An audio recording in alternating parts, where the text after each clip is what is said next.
Hi there. As you can see, I'm from the computer science department. I know very little about infectious diseases because I'm a computer scientist, so I'm here to talk to you a little bit about the area of my research, causal machine learning. Oops. Oops, sorry.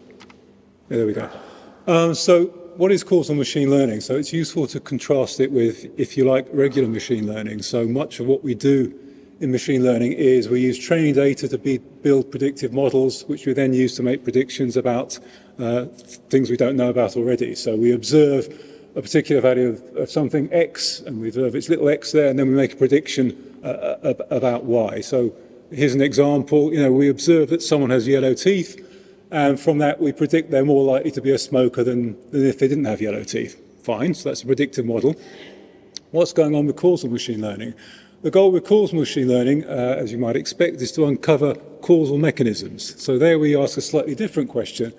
If we were to force a particular variable to take a particular value, what would happen downstream to another variable? So for example, if we took an individual and decided to colour their teeth yellow with a felt tip or whatever, would that increase the probability that they're a smoker?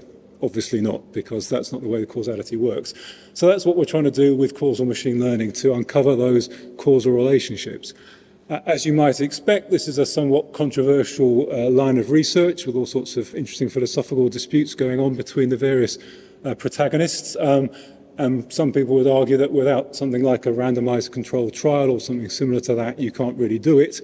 Other people will say that with appropriate assumptions, even from observational data, you can infer some causal models, and that's what people try to do. So what do these causal models look like? In fact, you saw one earlier in one of the earlier talks where someone had a picture of a Bayesian network. They're directed acyclic graphs, well, most of them are anyway, and where you have arrows from cause to effect. So that's what we're trying to learn. Well, that's what I try and learn from data.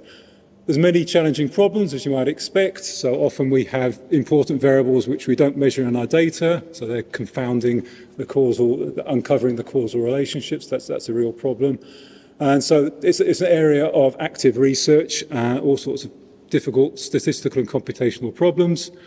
As for my own work, I typically work on combining both data and prior knowledge to try and learn these causal models, because if you've got prior knowledge and don't use it, you're kind of missing out. There we are.